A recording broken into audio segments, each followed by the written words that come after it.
बरसात के बाद की ठंडी शाम थी। उत्तर प्रदेश के छोटे से गांव माधवपुर में हल्की हल्की धुंध छाई हुई थी। कच्ची गलियों में मिट्टी की खुशबू घुली हुई थी और चौपाल पर बैठे बुजुर्ग हुक्का गुड़गुड़ा रहे थे। उसी गांव में एक आदमी रहता था, योगेश। लोग उसे प्यार से अंगीरा चिकन वाला कहते थे। वो गांव में चिकन बनाकर बेचा करता था। कहते हैं उसका चिकन ऐसा होता था कि जो एक बार खा ले वो जिंदगी भर उसका स्वाद नहीं भूलता था। उत्तर प्रदेश के उस मिर्जापुर गांव में उसका एक ढाबा था जिसमें वो अंगीरा चिकन बनाकर बेचा करता था। एक रोज गांव की औरतें कुएं पर पानी भर रही थीं। अरे सुना तुमने, आज फिर अंगीरा ने आधी रात को अपने ढाबे पर चूल्हा जलाया था। हाँ रे, और ऐसी खुशबू आ रही थी कि मेरे घर के बच्चे नींद में चिकन चिकन बड़बड़ाने लगे। पता नहीं ऐसा क्या ही मसाला डालते वो उस चिकन में। योगेश 40 साल का था, लेकिन जब वो चूल्हे के आगे चिकन बनाने की तैयारी में लगता तो 20 साल के लड़के को भी फेल कर देता और जल्दी जल्दी सब कुछ बनाता। वो मिट्टी की हांडी में चिकन बनाकर उसे दम देता। उसकी खासियत ही यही थी, वो गैस का इस्तेमाल कभी नहीं करता था। वो चूल्हे पर ही अंगीरा चिकन बनाता था। उसके अंगीरा चिकन के गांव में सभी दीवाने थे। एक रोज उस गांव में मुखिया का बेटा शहर से आया। शहर से आने के बाद वो अपने गांव में घूमने निकला।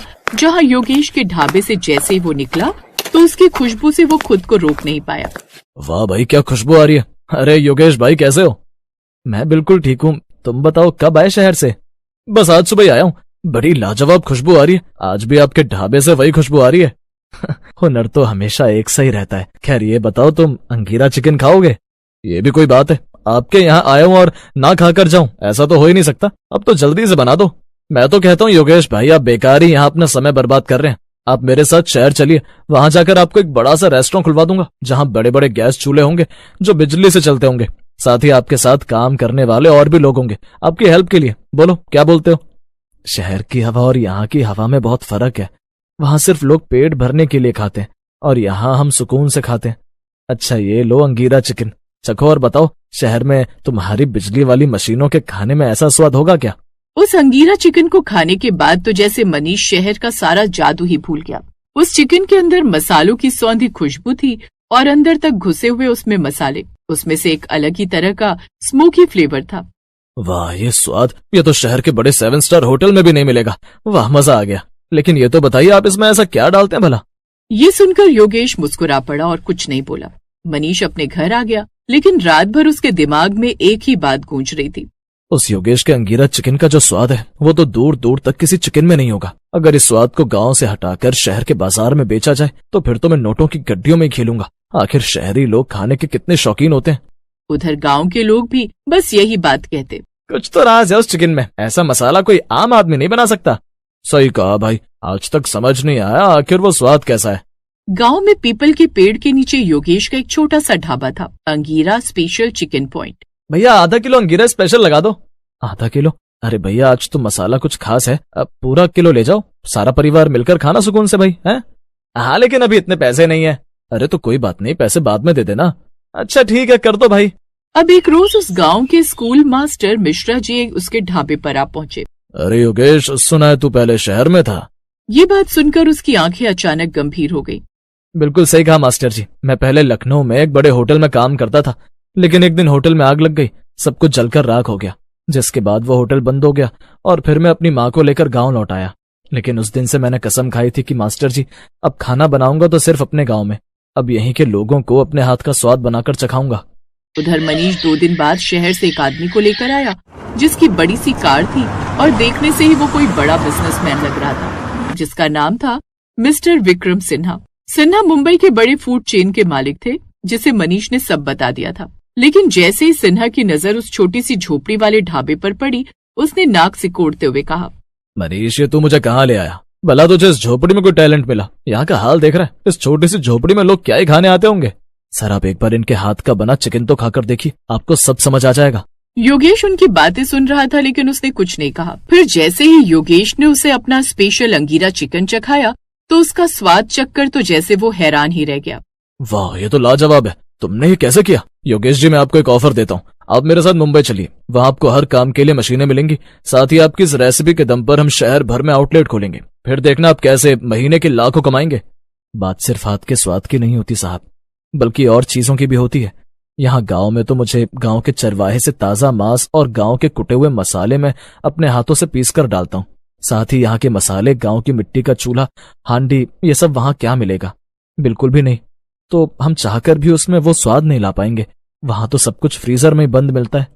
नहीं साहब, मुझे आपका ये ऑफर मंजूर नहीं है। मैं तो यहीं खुश हूँ। ये देख मनीष को गुस्सा आ जाता है। उसे लगा था कि इस बार योगेश इतना अच्छा ऑफर नहीं ठुकराएगा, लेकिन उसने तो वो ऑफर भी ठुकरा दिया। अब मुझे उस योगेश पर नजर रखनी होगी और उसका वो मसाला चुराना होगा, ताकि हम भी वो मसाला डालकर वैसे ही चिकन बना सके। अब उसने योगेश पर नजर रखनी शुरू कर दी और एक रोज उसने जो मसालों की पोटली थी वो ढाबा बंद करने से पहले एक बक्से में छुपा कर रख दी। ओह, लगता है यही है वो मसाला। योगेश जैसे ही ढाबा बंद करके वहां से जाता है, वैसे ही मनीष जैसे तैसे करके उसके ढाबे के अंदर जाता है और वो पोटली उसने बक्से में रखी थी उसे वो निकाल लेता है। ओह, तो फाइनली मेरे हाथों में पोटली लगी गई। अभी मिस्टर सिन्हा को ये बात बताता हूँ। अब वो फोन करके उसे सारी बात बताता है। अरे वाह, ये तूने बड़ा अच्छा किया। अब तू कल ही शहर आजा, हम अपने शेफ से कहकर वो मसाले डालकर अंगीरा चिकन बनाएंगे। अब वो अगली सुबह ही शहर के लिए निकल जाता है और मिस्टर सिन्हा के होटल में पहुंचता है। वाह वाह, ये तूने बड़ा अच्छा किया। विपिन, यहाँ आओ। जी साहब, ये लो, और इस मसाले से अंगीरा चिकन बनाओ और उसमें ही मसाले डालो। मुझे वही स्वाद चाहिए जो उस गांव वाले के अंगीरा चिकन में था। जी मालिक। अब उस बड़े से होटल के किचन में शेफ अंगीरा चिकन बनाने की तैयारी करता है। मनीष ने अपने सामने सारी तैयारी करवाई। उसने लहसुन की बारीक कलियां कटवाई, साथ ही चिकन के पीस में अच्छे से वो मसाला छिड़का गया, जिसके बाद उसे मैग्नेट करने के लिए छोड़ दिया। उस किचन में चूल्हे की जगह महंगे गैस बर्नर थे और साथ में महंगे महंगे बड़े बड़े बर्तन। अब बाहर बैठकर सिन्हा और मनीष उस स्वाद का इंतजार करने लगे, लेकिन फिर जल्दी से वो अंगीरा चिकन बनाकर ले आता है। ला भाई ला, जल्दी ला, अब मैं भी जल्द से जल्द अमीर बन जाऊंगा। लेकिन जैसे ही वो उसे मुंह में डालते हैं तो उन्हें वो स्वाद उस अंगीरा चिकन में नहीं मिलता। उन्होंने पहला निवाला खाते वो थाली वहां से खिसका दी। इसमें तो वो स्वाद ही नहीं है। मनीष, ये सब क्या है? याद आया, वो मिट्टी की हांडी में ही अंगीरा चिकन बनाते हैं। अब बड़ी बड़ी मिट्टी की हांडियां मंगवाई गईं और उसमें वो बनवाया गया, लेकिन उसमें भी वो स्वाद नहीं आया। ये सब क्या बकवास है मनीष? इसमें तो वो स्वाद ही नहीं है। मुझे लगता है तुम्हें ठीक से उसकी रेसिपी नहीं पता। तुमने तो मेरा वक्त खराब किया। चलो अब निकलो यहाँ से। मनीष अब उदास मन से गांव लौट आता है। उसका सपना चूर चूर हो गया था। फिर वो योगेश के पास आया और उससे माफी मांगी। योगेश भाई, मैं तुम्हारा मसाला चुराकर शहर ले गया। तुम्हारी तरह उसमें मैंने कई तरह के मसाले भी मिलाए, यहाँ तक कि हांडी भी मंगाई मिट्टी की, लेकिन फिर भी बड़े से बड़े शेफ के हाथों में वो स्वाद नहीं आ पाया। ये बात सुनकर वो मुस्कुरा पड़ा। फिर उसने वो राज खोला। मनीष भाई, अंगीरा चिकन में मसालों का ही स्वाद ही नहीं होता। अच्छा, मैं तुम्हें एक बात बताता हूँ।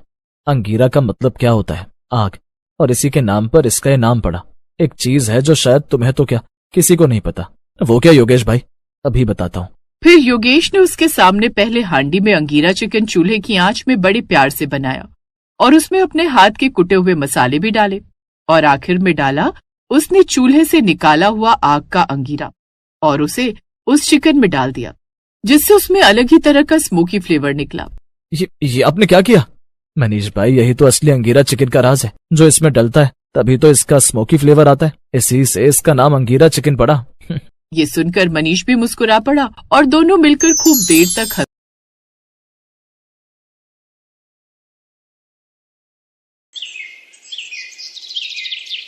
अतुल का जीवन बचपन से ही गरीबी में गुजरा। उसकी गरीब विधवा माँ लोगों के घरों में जूठे बर्तन मांजने का काम करने लगी, तो वहीं अतुल लोगों के जूते पॉलिश करके थोड़े पैसे कमाने लगा। लेकिन कुछ समय बाद पता चला कि अतुल की माँ को टीबी की बीमारी है और अब उसने बिस्तर पकड़ लिया। अतुल दिन रात मेहनत करने लगा, लेकिन फिर भी उसकी मेहनत की कमाई उसकी माँ को नहीं बचा पाई और एक दिन उसकी मौत हो गई। अब 12 साल के अतुल के ऊपर 8 साल की बहन निधि की जिम्मेदारी आ गई।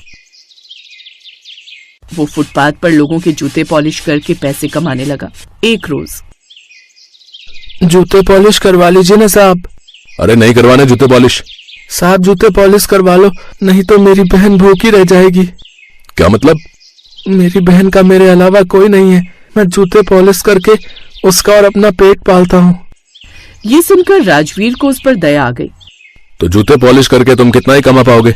अच्छा, वैसे मेरा खुद का होटल है, तुम वहाँ काम कर लेना। थोड़ा साफ सफाई का काम है और ग्राहकों को खाना परोसना होगा। इसके बदले में हर महीने तुम्हें तनख्वाह मिलेगी, साथ ही तुम्हें कुछ पैसे टिप के तौर पर ग्राहकों से भी मिल जाएंगे। सच में साहब जी? ठीक है, मैं इसके लिए तैयार हूँ। वहाँ क्या क्या बनता है साहब जी? दाल मखनी, रोटी, पनीर, कोफ्ता से लेकर चिकन सब बनता है। तुम चाहो तो वहीं मेरे होटल पर अपनी बहन को भी साथ ले आया करो। अगले दिन से उसने ऐसा ही किया। वो अपनी बहन के साथ उसी दिन से उस होटल पर गया जहां मसालों की खुशबू से उसका मन भी चिकन खाने के लिए ललचाने लगा। भैया मेरे मुंह में तो पानी आ गया ये खुशबू सूंघते ही। चुप कर छोटी, अभी तू एक तरफ आराम से बैठ जा और मुझे काम करने दे।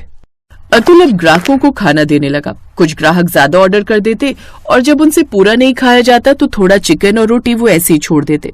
जूठी प्लेट उठाकर उसमें बचे हुए चिकन रोटी की खुशबू से तो अतुल खुद को रोक नहीं पाया और चुपके से एक लिफाफे में बचा हुआ खाना बांधकर थोड़ी दूरी पर बैठी अपनी बहन के पास ले आया। फिर उन दोनों ने मिलकर वो चिकन रोटी खाई। ऐसे कुछ साल बीत गए।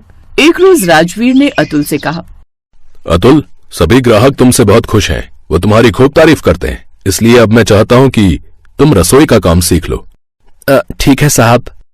अब अतुल रसोई में काम करने लगा। कुछ ही दिनों में उसने खाना बनाना सीख लिया। खासकर उसने बहुत अच्छा चिकन रोटी बनाना भी सीख लिया। अब सब ग्राहक उसके हाथ की बनी चिकन रोटी ही मांगते थे।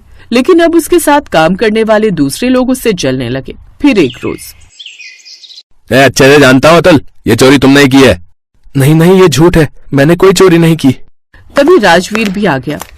क्यों शोर मचा रखा है और किसने की चोरी? मालिक, मैंने इसे गल्ले से पैसे चुराते देखा है। यकीन ना हो तो इसकी जेब की तलाशी ले लो। राजवीर ने उसकी जेब की तलाशी ली तो उसमें से 2000 रुपए निकले जो दरअसल बबलू ने चुपके से उसकी पैंट की जेब में डाल दिए थे। वो पैसे देख राजवीर गुस्से में बोला, आखिर किस चीज की कमी छोड़ दी थी मैंने? फुटपाथ से उठाकर तुझे यहाँ ले आया, फिर भी तूने चोरी की।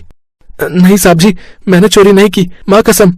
निकल यहाँ से, मैं कुछ नहीं सुनना चाहता। राजवीर ने अतुल को काम से निकाल दिया। ये देख बबलू बहुत खुश हुआ क्योंकि वो तो यही चाहता था। ये क्या भैया, आज चिकन रोटी नहीं बचा था क्या? आज के बाद मैं कभी रोटी चिकन नहीं ला पाऊंगा बहन, क्योंकि मुझे मालिक ने काम से निकाल दिया है। क्या, लेकिन क्यों? अतुल ने निधि को सारी बात बताई। अब तो आप भी बहुत बढ़िया चिकन रोटी बना लेते हो। किसी की नौकरी करने से अच्छा है कि आप खुद का कोई काम शुरू कर लो। अतुल ने तो ये बात सोची ही नहीं थी, लेकिन उसे उसकी बहन का ये आइडिया कमाल का लगा। अब उसने चिकन रोटी का ठेला लगाने की सोची। इतने सालों से उस होटल में काम करके उसने इतने पैसे तो कमा ही लिए थे। 2 दिन के अंदर ही अब उसने खुद का काम शुरू कर लिया और अब वो बड़ी ही अच्छी चिकन रोटी बनाकर बेचने लगा और अब लोग उसके पास चिकन रोटी खाने आने लगे। वो सुबह पतीला भरकर चिकन बनाता और शाम तक वो सारा खत्म हो जाता। उसकी कमाई अच्छी होने लगी। उधर अतुल के चिकन न बना पाने के कारण अब राजवीर के सभी ग्राहक टूटने लगे। उन्हें अब चिकन रोटी में वो स्वाद नहीं मिल पा रहा था जो अतुल के हाथों में था। वो सभी उसी के ठेले पर जाने लगे। राजवीर का होटल तो अब बंद होने की कगार पर आ गया, लेकिन एक रोज बबलू को उसने किसी से बातें करते हुए सुना। अरे, मैंने ही उस अतुल पर चोरी का झूठा इल्जाम लगाकर उसे यहाँ से निकाल दिया था। उसकी जेब में मैंने ही चुपके से 2000 रुपए गले से निकाल कर रख दिए थे और मालिक को भी यही लगा कि चोरी उसी ने की है। अब राजवीर को अपनी गलती का एहसास हुआ। वो अतुल को ढूंढते हुए उसके ठेले पर जा पहुंचा। मुझे माफ कर दे अतुल, सभी लोग तुझे पहचान गए, लेकिन मैं ही तुझे नहीं पहचान पाया। एक बार भी नहीं सोचा कि तू ये काम नहीं कर सकता। साहब, मैंने आपके पैसे नहीं बल्कि आपका हुनर चुराया था, तभी मैं इतने अच्छे से अपना काम कर पा रहा हूँ। अब तुम अपने होटल में वापस चलो अतुल, नहीं तो वो बंद हो जाएगा। नहीं साहब जी, आखिर मैं कब तक आपकी नौकरी करता रहूंगा? गलती आपकी भी नहीं है, पर आप चिंता मत कीजिए। कुछ दिनों में मेरी बहन की पढ़ाई पूरी हो जाएगी तो मैं अपनी बहन के साथ मुंबई चला जाऊंगा। फिर वहीं अपना चिकन रोटी का काम शुरू करूंगा। तब आपके ग्राहक वापस आ जाएंगे। तेरी हर इच्छा पूरी हो बेटा, ऊपर वाला तुझे खूब तरक्की दे। इतने दिनों तक ठेले का काम करके अतुल ने ठीक ठाक पैसे जोड़ लिए थे। निधि की पढ़ाई पूरी होते ही वो मुंबई चला गया, जहां उसने उसका दाखिला एक बड़े कॉलेज में करवा दिया और उसने खुद का चिकन रोटी का काम शुरू कर लिया। उसके हाथों की बनी चिकन रोटी ने तो वहां भी धमाल मचा दिया। लोगों की भीड़ उसके ठेले पर लगने लगी। लोग दूर दूर से उसके हाथ की चिकन रोटी खाने आने लगे। उसकी खूब कमाई होने लगी। वो एक दिन में हजारों कमाने लगा। उसकी गरीबी का अंत हो चुका था और अब ऊंचाइयों उसके कदम चूमने लगे। एक गरीब चिकन रोटी का ठेला लगाने वाले का आज मुंबई